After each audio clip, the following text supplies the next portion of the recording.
This is a cool one. Today on Growth Department, Liora Dudar shares what really happens when you scale from a kitchen table startup to a nationally recognized brand. She breaks down how clear values fuel growth and why so many founders hit their stride at year 3. If your mission is simply more money, nobody can opt into that as a reason to complete the work. If you want to run a business where people want to do their best work, you have to show them a through line to how their work has impact, matters, and is actually pushing toward that conclusion.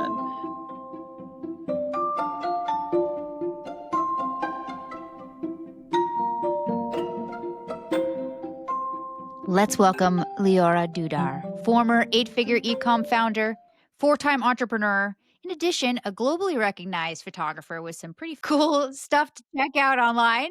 And today we're going to talk about the value of people first businesses. So, why mission, vision, values actually matter, and it shouldn't just be some sort of vanity piece for your business. Welcome. Thank you so much. I'm like flattered. I'm so flattered by that introduction. Thank you so much. I'm really excited to be here. So, you've got such a cool story. How did you become an entrepreneur? Yeah, it was definitely not on purpose. I will say that. It was actually like actively fought against for a long time. I went to a small liberal arts school and had a lot of really great mentorship while I was there. But one of the things that happened is that I pursued a fine art degree. And that was not necessarily considered a practical choice leading into a graduation in 2010 into like the Great Recession with no opportunity. And at the same time, I was still with my high school sweetheart, still am. And he was in Tucson, Arizona, and I was in sort of rural Pennsylvania. And I was like, well, I'm really sick and tired of doing long distance. I don't know about you. So I moved across the country to Arizona in 2010. And I was really fortunate to be enabled by both my parents and my college environment to just be somebody that does stuff. I wouldn't necessarily self-identify as a risk taker, but then I'm like, oh, I started a company at 28 with a near total stranger to me, probably actually a risk taker. But I'm just like, I just don't have shame around learning in public and taking steps forward. So I moved to Tucson. It was the recession. I wasn't an engineer. I wasn't in healthcare. So I worked in galleries and small, like family owned businesses, all the while pursuing photography on the side.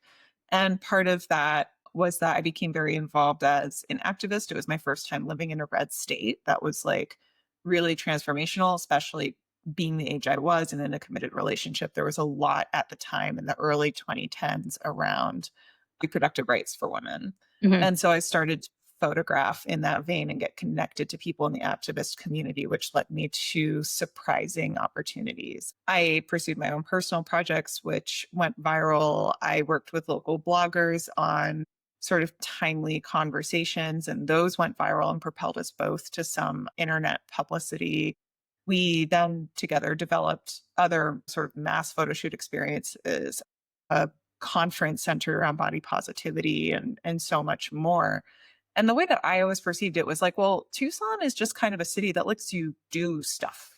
It just lets you do. It's just sort of like, yeah, sure.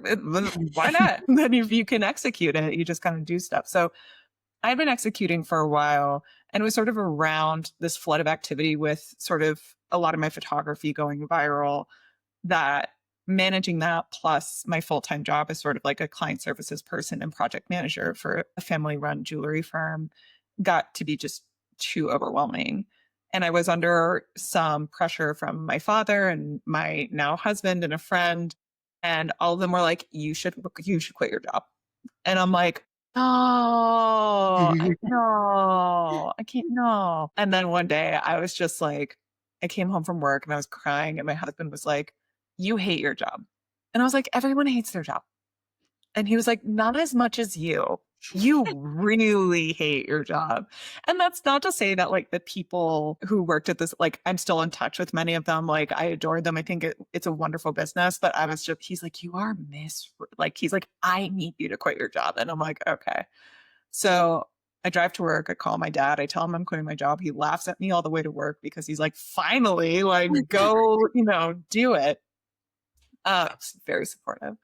And so I started pursuing photography full time. And it was around, you know, I would tell you in 2012, 2013, like the market for portraiture in Tucson, Arizona, as far as like paying for it was pretty limited. And I was not an excellent business person because I had sort of like these feelings around taking people's money and how to apply it to business. Like I just wasn't really sure how to make it work, like what the ecosystem was. But I was getting some clients. I was learning in public. I have some very interesting stories of clients from back then. But it was around that time that I met my future business partner, and she was a friend of a friend. And we started talking about business one night, and I was just like, someone that can really run as fast as me. That's interesting. And she and her partner were moving to California. So she and I started to become work from home buddies, and we would chat on Facebook Messenger.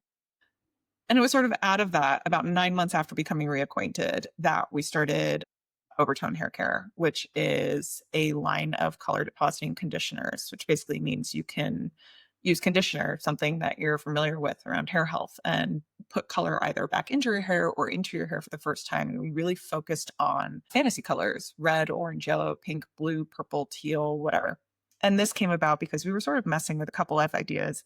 And one day she calls me and she's like, I want traffic cone orange hair. Nobody understands that I want traffic cone orange hair. They give me like gender, and that's not what I want. And then I have to like live my whole life around it. Like I can't go to the gym. I can't go swimming. I can't wash it. I have to and she very much is a person that doesn't like any restriction on her behavior.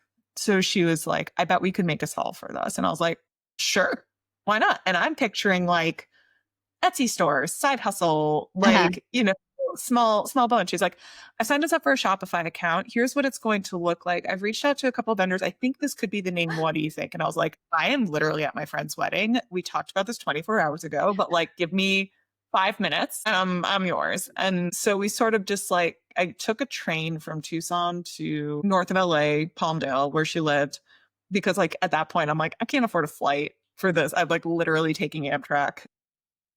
Hey, She sometimes picks me up. airfare can be pricier, so good on you. Thank you. She picks me up.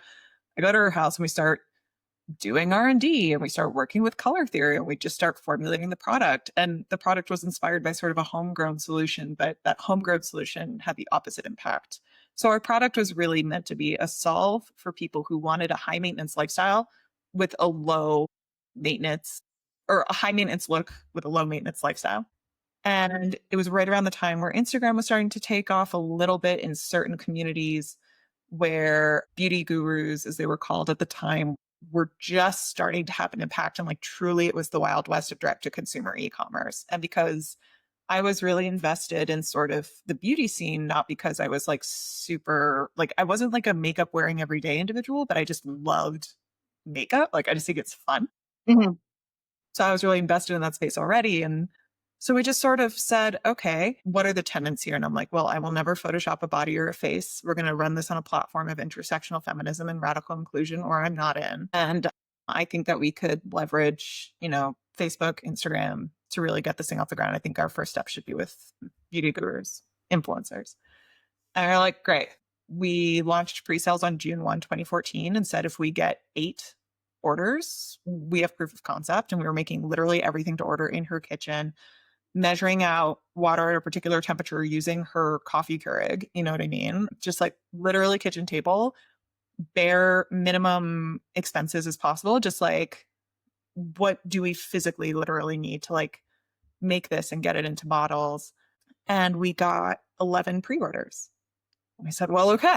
And then we pushed forward from there. And I think the Overtone ultimately grew over, our ownership of it was 7.5 years long.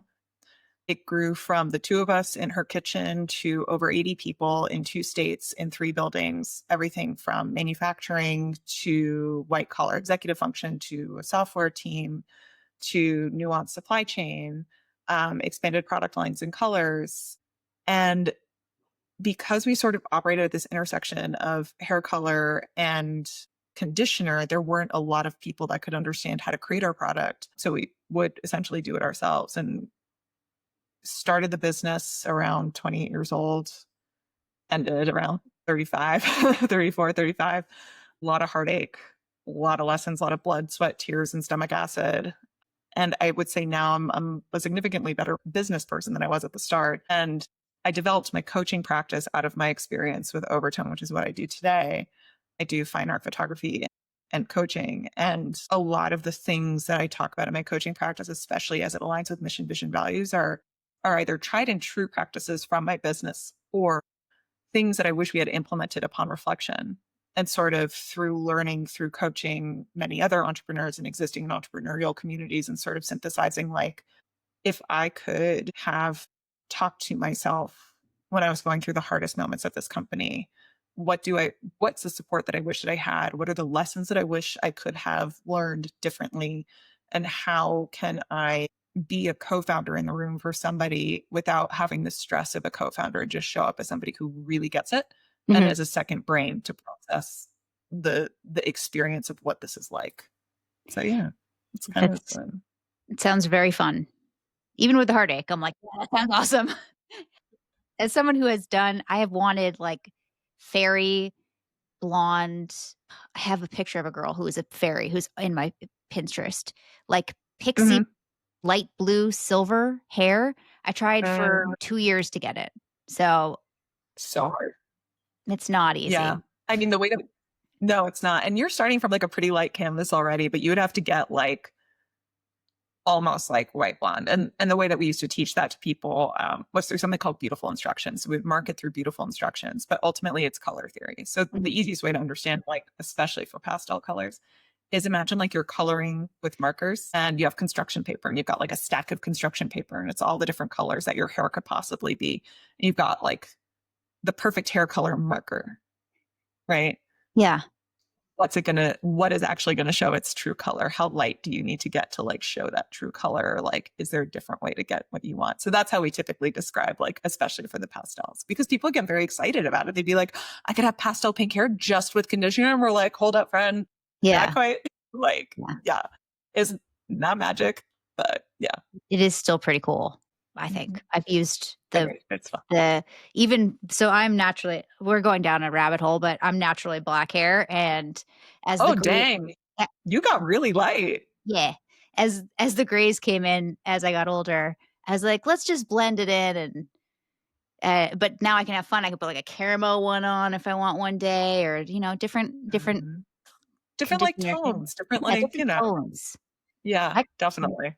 Next, I'll do wigs. I'll go back I used to do wigs when I was young, but I'll go back to wigs. Yeah, We're way wi off topic of super, entrepreneur. super underrated. Yeah. Okay, so when you're working with a founder and you're thinking back to your time when you were the Yeah. co-founder, what's the difference between that first phase at the kitchen table where you're building the business Mm. versus now you're running a business that's growing? Oh my god, I'm so happy you asked this question because it really layers into, like, why I love working with founders that are about 2 to 3 years in. Because when you start your company, there's sort of like you're testing out a hypothesis. You're like, "I can make the world better. I could make money through X avenue." Mhm. And the inherent motivation, passion, mission, vision about what you think you can accomplish is almost it's really hard to articulate, but it's inherent. It's sort of like in everything you do. And then as you build your company, as you go through the process of building your product or creating your services or working in the world, that hypothesis is constantly being tested against a reality that you have yet to experience unless you've like started already in the vertical another time, right? So like you're learning all the time. And as you learn, it's unlikely that your original hypothesis will prove out exactly as you thought, even if you have financial success. And so what can happen after you've sort of produced company is you sort of sit there and you're like, one, how did I get here? This is confusing. Mhm. Two, where do I go from here? I feel like I sort of knew how to get here and now something else is being asked and I really don't know what that is. And then also like everything I thought I knew that I wanted is different because now I know more. It's Mm. like sort of like when you're a kid and you're like, When I'm a grown up, I will literally eat ice cream, breakfast, lunch, and dinner because I'll be a grown up and nobody can stop me. And then you get to be an adult and you're like, it'd be awesome, like some fiber. Like I really, like you're like, I can't eat that, like even if I can. So at that point, at that inflection point where you recognize the challenges, you don't know what you don't know, but you know that something else is being demanded of you. It's exactly the right time to really revisit and sort of articulate clearly mission, vision, and values. And every time in my career as a CEO, entrepreneur, founder, whatever, I would roll my eyes so hard that they would get stuck in the back of my head anytime anybody threw business jargon at me. They'd be like, "What are your mission, vision, and values?" And I'd just be like, "Ugh, do I like, no, like, we're not like that. Like, we're just living. Like, can you just like let me live?" And some of that is because like you would Google mission, vision, and values, and it would just ultimately be kind of meaningless. I'd be like, "What is this?" And it would be like kind of general phrases and statements. And values at some point I got to understand.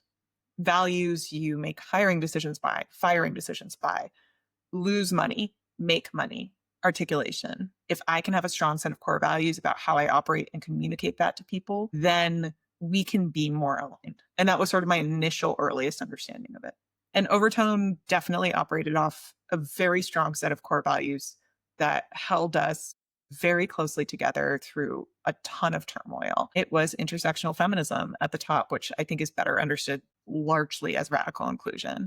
In hair care and beauty, there are a lot of underserved communities. If you're never seen in it, you'll never know it's for you. And how do we produce products that sort of do all this stuff? Then there was good hustle, bad hustle. There was honesty and clarity. There was intentional introspection. And all of these things sort of played into the how of how we ran our business. How did we make decisions? And that I understood inherently, but couldn't articulate, similar to how founders get when they sort of hit this point.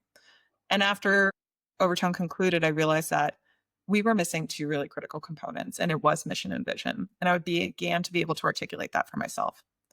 And so when I work with clients, what I bring to them is a framework that says we're going to operate by MVVs. So mission is, why do I bother? When, or it's like, why do you give a fuck? Like, why do I bother? Why literally on the hardest day ever do your feet hit the floor? Do you get yourself out of bed? Do you sit down to have the hardest conversations of your life? Why do you bother? And it has to really come from that gut core place of the leader, of the founder, not from the team. It's like, why do we even exist? And sort of like, what do we exist to do? And then vision comes in and it says, okay, we know the mission. What happens when your feet hit the floor 50 times, 100 times, 100,000 times? What happens as a result of you completing your mission at scale? And that's your North Star. Mission, why do I live day after day? Vision, what happens when I find the commitment to live day after day? Great. And then values are how. How do I give a fuck? How do I bother? And what that means is that your value should really exist in four cornerstones of your business to stay off the wall instead of just being like a nice to have. They should exist in your product, like the thing that you serve. So that should be determined by your values. Like, for example, if, I don't know, let's say, I had a good example for this one point, but like in the product perspective for Overtone, right? It was like our core values, intersectional feminism, radical inclusion. Okay. We were one of the first people on Instagram to use image captions because we became aware that actually for the vision impaired community, colorful hair could be a really important indicator of identity because while you might not have total vision, you might have some vision. So we actually became aware that there were quite a few people in the vision impairment community that were using our products. So like, okay, let's integrate that into our process, right? Then there was it should also appear in your internal and external communications. How do you talk to people and what do you talk about? It should appear in your policies. If you value work-life balance, but you don't have policies that reflect that you don't value work-life balance. Mhm. And it should also appear in your rituals. So how do you create rituals around your core values that make sense and validate them as being as important as they are? So at any point in a business, it's always like, if we're at a tough decision point, I'm like, okay, what's our mission? Where are we trying to get to? And how are we going to make this? What are going to be the most important pillars of this decision? And I find that that creates an environment where you build a lot of trust equity. When people join an organization or when you choose to hire somebody, that is a relationship that you build trust on top of. And the fastest way to build trust is to show that what you say and what you do are in alignment. And if you have strong mission, vision, and values, and you carry that through those interactions as often as possible, and that person can see the through line to your thought process, not only do they know how to please you, you know how to please them, and you set expectations about behavior and standards and what's most important early and often.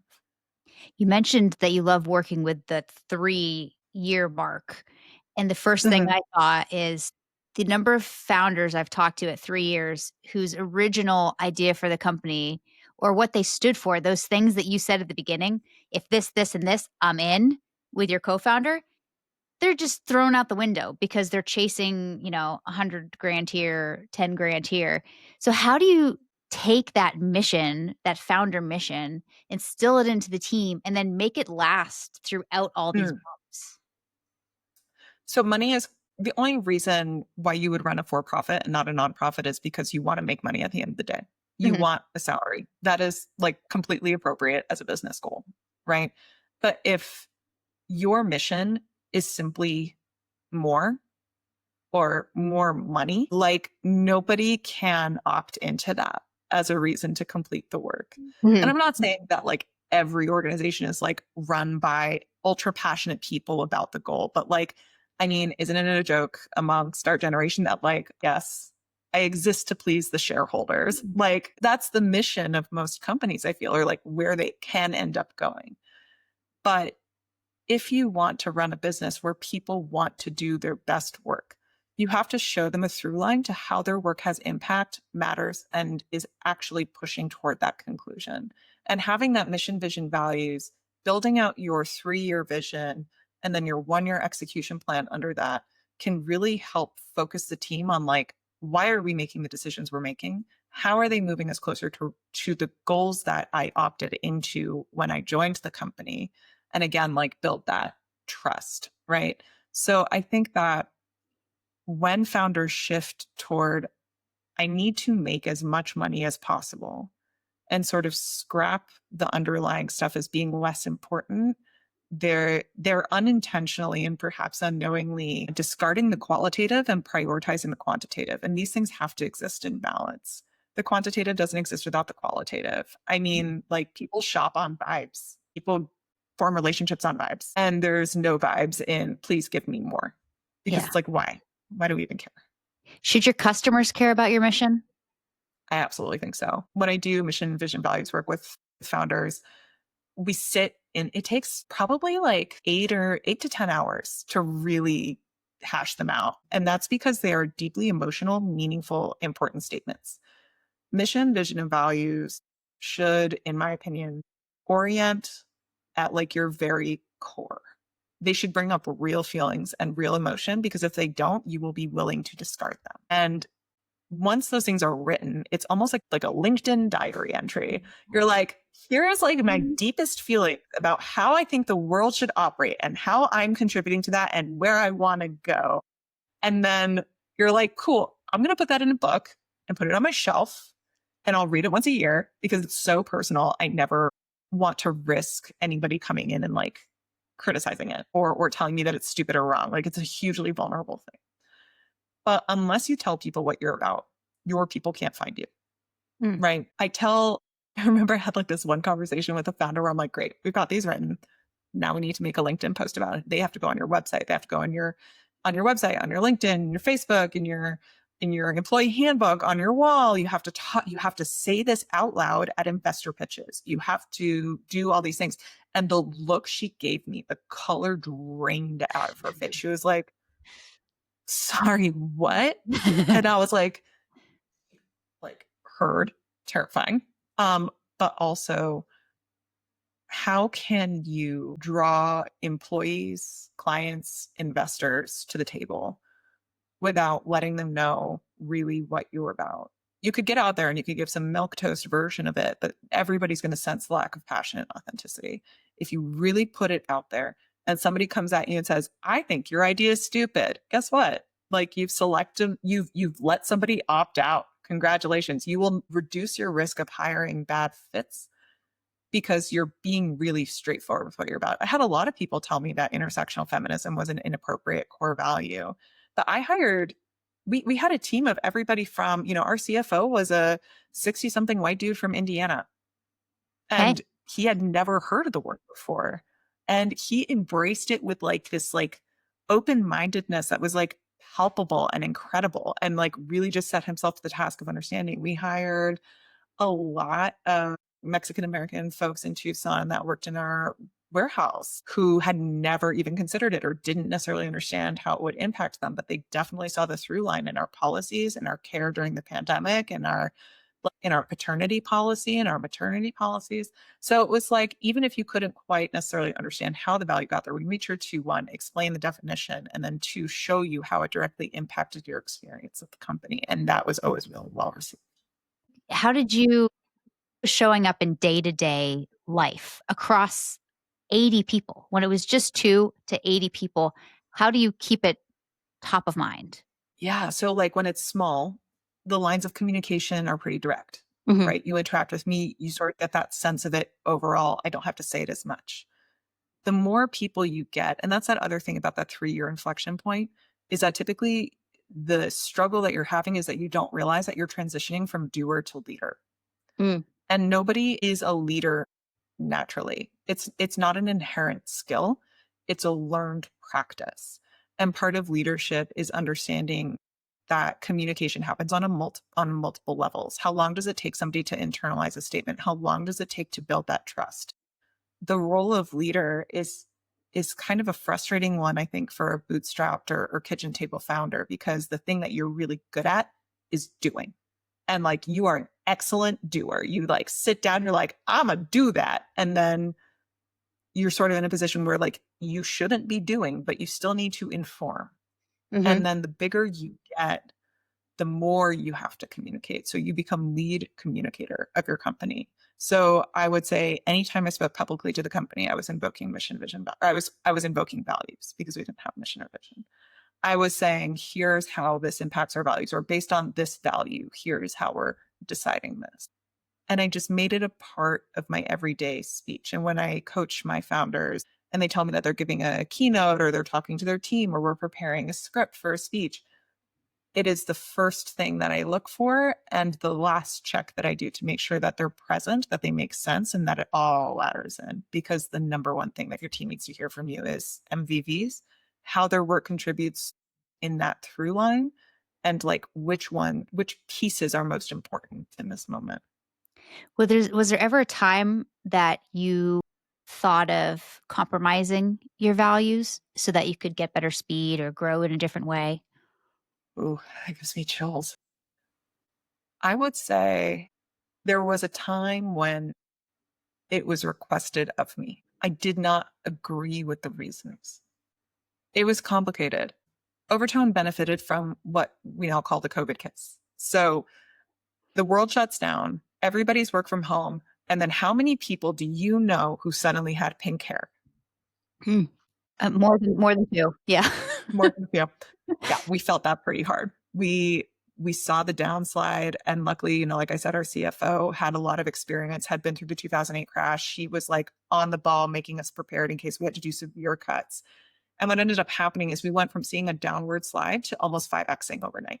Wow. And that was crazy. So we did that. Come around full circle to about a year later, it's 2021. iOS 14 had just come out, targeting had changed completely. Meta as a platform was deeply underperforming on ROI. Our expenses tripled as our sales were sliding. Mm. And the number one thing that became the most important was more money, more Mhm. this, more that, more for survival, more for being attractive to potential acquirers, more for whatever we could. But we didn't have the systems to produce that. And nobody's motivated by that. It's just panic at that point. Right. And so we did a couple different things to try and change things around. And at one point during one of those changes, and at this point, my business partner and I had years of differences building between us, and we were sort of at our own breaking point. And she came to me and said, we need to change our values. Are you even willing to like do what it would take? to like get this company back to where it needs to be. And the irony was she had more or less completely abandoned day-to-day operations or, I won't speak for her experience, but in my perspective and in the perspective of our team that I found out much later, she had completely abdicated the role. And I was in it daily, working my ass off. And so when she came to me with that request, I was like, I'm always willing to do what it takes to get this to work, knowing full well that she wouldn't have it in her to even try and send me a rewrite. And so that's what happened. I maintain solidly that one of the reasons that Overtone had the success it had was because of the strength of its core values, especially the intersectional feminism one. That built our brand, carried us through, got us deals with Disney and Target, created a platform so strong for us to stand on. And especially in 2020, people could look back at our social proof and see that we had been invested in the movement and in the community for a really long time. And that was not something that you could fake. It really came from a place of understanding. We were deeply invested in these systems. And I think without that, we would have suffered a lot. And Overtone would have just been hair color and it wouldn't have had meaning behind it. One of my favorite viral moments for Overtone was this woman in Florida, Tamra. And she and I are friends on Instagram now, but Tamra did this video, TikTok, with a voiceover of her coloring her kiddos' hair. And did this whole voiceover about how every time her child had come to her to explain a different part of their developing identity, she had walked in with open arms and how coloring their hair blue was sort of a part of this. And she used our product. And I was just like touched to the moon. I was like, this is like one of the nice things about selling hair color, as opposed to say like being a surgeon, is that ultimately it's hair color. Like we can all survive. Like it's okay. Like, it's a nice to have, but it's a nice to have that can have truly transformative impact. And it was just like a beautiful moment that would have struggled to exist without the intention behind it of like, here's what we're here to put out into the world. Or if they were doing it in their home, they wouldn't have shared it with you. It wouldn't have been like, wouldn't have been a shared experience. That's lovely. Exactly. What advice would you have for a founder who maybe starts feeling disconnected or doesn't even know, why do I exist? Why am I fucking bothering? Why the fuck do I bother? I would say super normal. Welcome to burnout. We've run ourselves into a wall. It's like, take a step back, recalibrate, touch grass. Cool. The other thing I would say is like, this is a natural result of grinding. And like, if you don't know why you're doing this anymore, like all we have to do is sit back, think about why you started and what's been learned since then and see if there's something here worth saving. Is there a way that the company becomes something worth doing again? Can it be pivoted? Do you know how you got so disconnected from yourself in this journey? And how do we bring you back home to what matters? Can it matter to you? And I think also there's something that I've noticed. We had such astronomical growth so quickly that we sort of skipped this part. But like, you can hover and just look at people who are doing more revenue than you and get really intimidated by that number. When the reality is, it's like same problems, different scale. Everybody suffered. Here it is. It also makes sense that this happens because when you build a business, you dump sort of all of your personality, all of your trauma, all of your behaviors, all of your everything into it. Your business sort of exists as like a externalization of all of the things that you believe about the world to be true. And so it holds all of your trauma. And sometimes you look at it and you're like, I do not recognize this as the way I think the world should run. Like, what is that? I've done more therapy than that. Like, I don't want that. And so like, it's like, okay, how do we take that around again? Shift it, make it productive. Is there a mindset that's more important than strategy that an entrepreneur should have? I would definitely recommend the learning in public and like getting really good at accountability. So those are two really hard things though. I think, I know. When I first started coaching, I coached an accountability group as a part of an accelerator that was attached to an organization I was in. And I had stepped in to substitute for them. And at the end, they asked if I would stay on as their full-time coach. And I was like, listen, I was raised by multiple Jewish immigrant mothers. The amount that I could be disappointed in you for not holding yourself to the high standard is so astronomical. I was scary mommy at my company because I knew you could do better. Are you sure you want that in this environment? And they were like, oh my God, yes, please. And I was like, great, I've given you all the warning I can. But leadership and business ownership is tough. It's not easy. And I think a lot of books out there that exist to like sort of get people hyped on entrepreneurship do a real disservice in making it seem like the goal is to outsource all of the work so that you can live a different life. I remember my business partner giving me 5-hour work week and me reading it and like handing it back to her and being like, literally, this is exploitation. Like what is this? This is nonsense. And that isn't to say that like, yeah, I have beef with Tim Ferriss. That isn't to say that like you should always be grinding yourself to the bone, right? But it is saying like the way that you present to the world and how you hold yourself accountable and how you hold other people accountable matter when it comes to executing and strategizing the nuts and bolts of your company. Nothing that you ever put out into the world will be perfect. So you have to abandon the idea that you're not going to have a public failure. And what happens when you have the public failure? It's the repair. What happens when you fuck up with an employee? It's the repair. Mhm. How do I lean in and say, I went wrong here. Here's something I need to talk to you about. Let's figure out what happens now. So when I coach folks, it's definitely a high accountability, prioritize execution, but also like acknowledge that I say this a lot. There's no such thing as a right decision. There are very few correct decisions in the world. There are definitely moral imperatives, right? Like do not go out and like murder your competitor, right? Mm. That would be a bad decision. But there's so few of those. All we can do is make decisions the right way.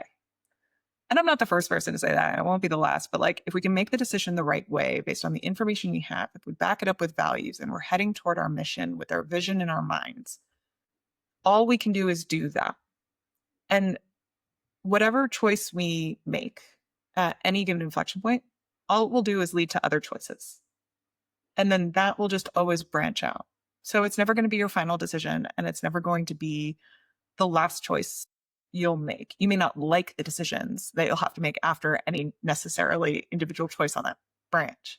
There may be more financially successful decisions, or maybe less financially successful decisions, but you can't predict how those things will be. So all you can do is be like, how do I want to make this choice? What am I leveraging to do that? Great. That's the choice for me. It's kind of like a hairstyle. Like, whoops. All right. Well, fucking.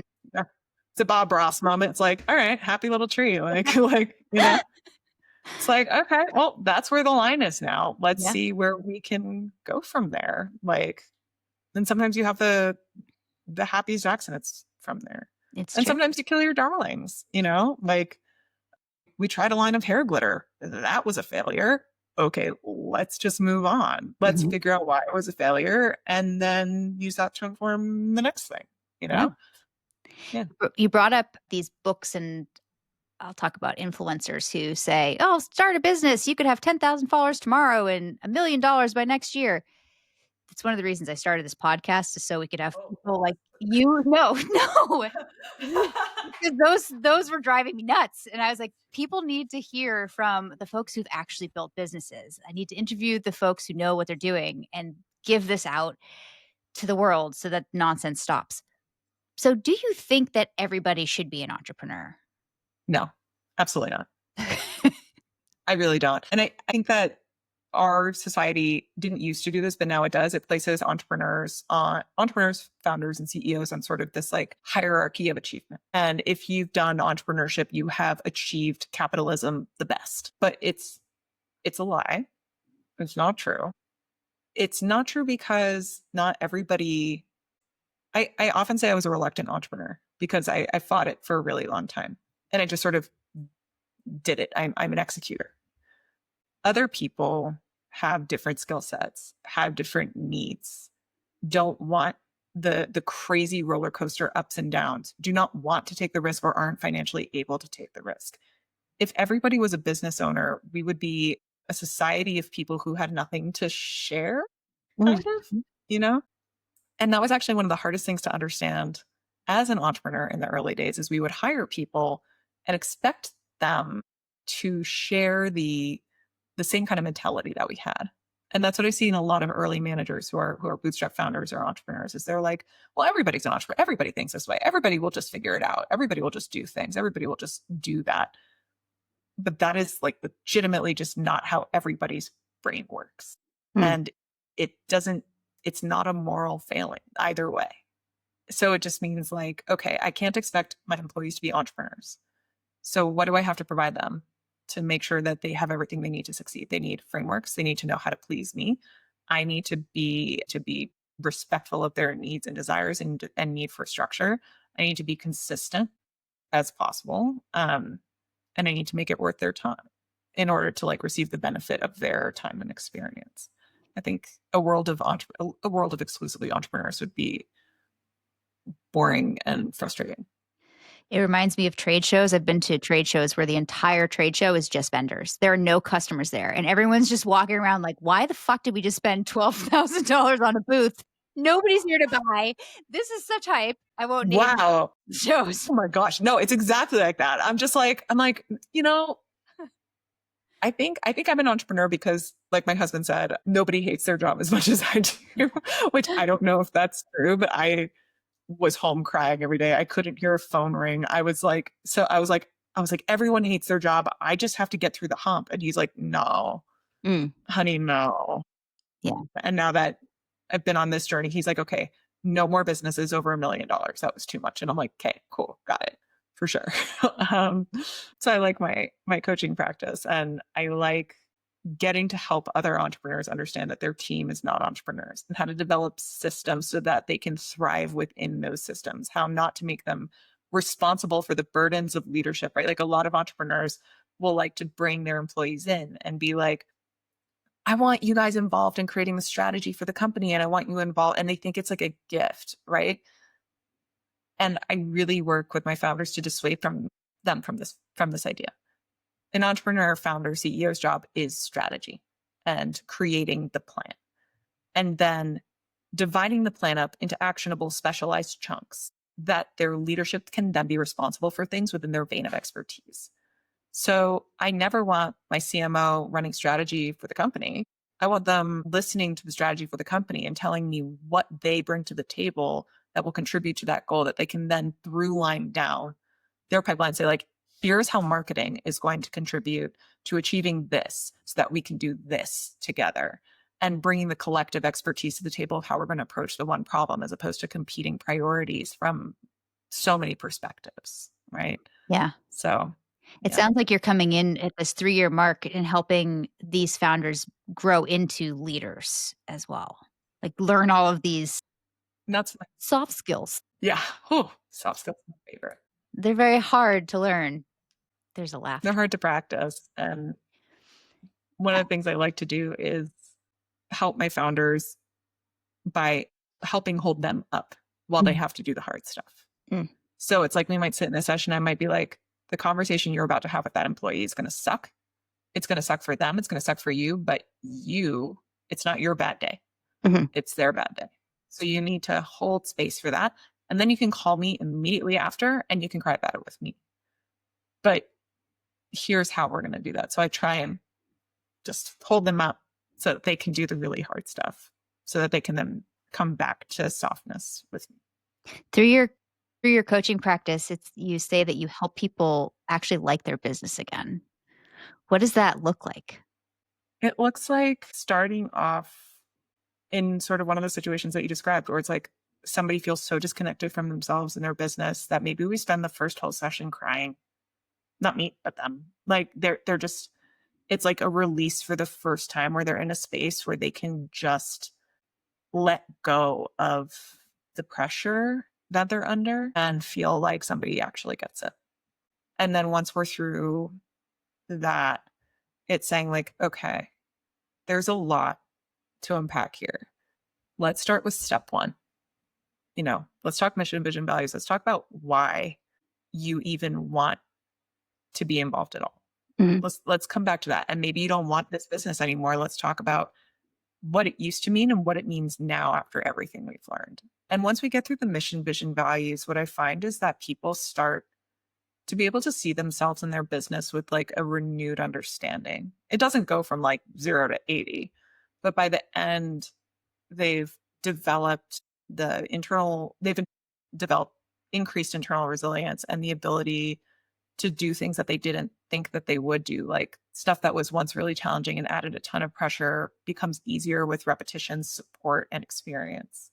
And so by the end of our year working together, what I end up seeing is somebody comes back and understands their business and themselves differently so that they can engage with it in a healthy and respectful way and release some of the pressure of like what it means to own a business and be like, oh, I do want to engage with that. That is important to me. I do want to be attached to that. I'm proud of this thing. Hmm. And that's a really beautiful moment. Feels like it would be much more enjoyable to wake up on a Monday. Ideally. For entrepreneurs, other than coaching, do they need to learn through going to business school or other have-tos that entrepreneurs have in your mind? No, I don't think so. I don't have a business degree. I was fortunate. I mean, like I said, I have a fine arts degree, like, in photography. It's like, ooh, like big piano energy there. I think business school is good for connections, is what I've heard. It's really good for networking. And I think a lot of people will put up obstacles for themselves before they commit to starting a dream. It's sort of like saying like, well, once I lose weight, I'll be happy. Or once I get that house, I'll be happy. It's sort of, they're like, well, I can only start this business once I have XYZ thing.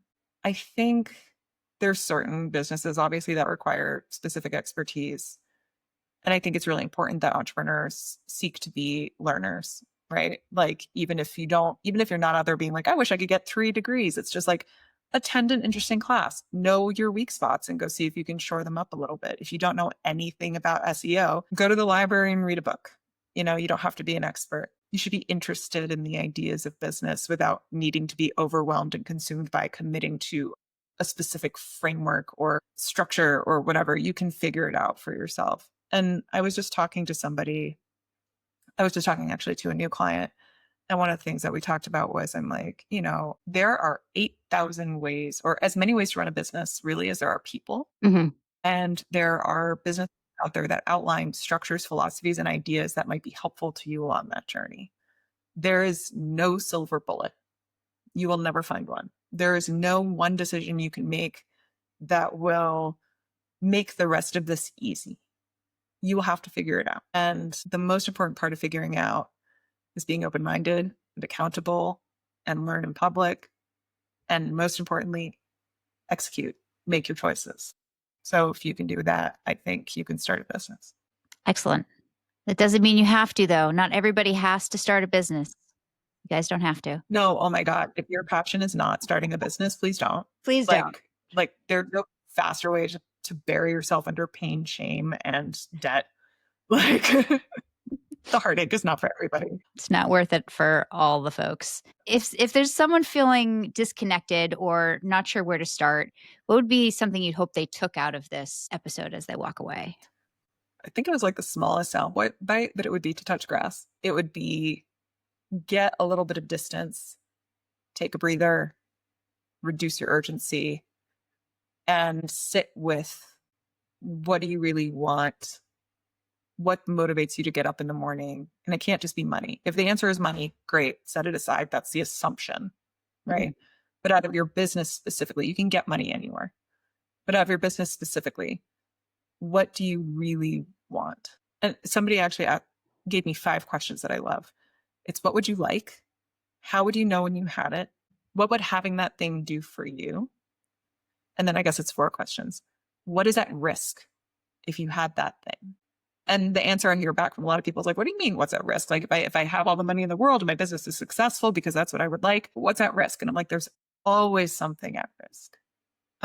There's always a reason why you don't take a step forward. If it was easy, if that's what you really wanted, you would have done it or made your best attempt. But there's always something at risk that you're not willing to lose. And that could be an internalized belief, or it could be unwillingness to not see your family for an extended period of time. So truly assess what you would have to give up to make it happen. I love that. Well, we're going to put your links in below where people can reach out to you as well. And yes. I've been inspired. I hope other folks know that mission, vision, and values aren't just fluff for your website. Take it seriously and have a lot of fun out there growing your business. Yeah. Thanks so Get much after for it. joining us.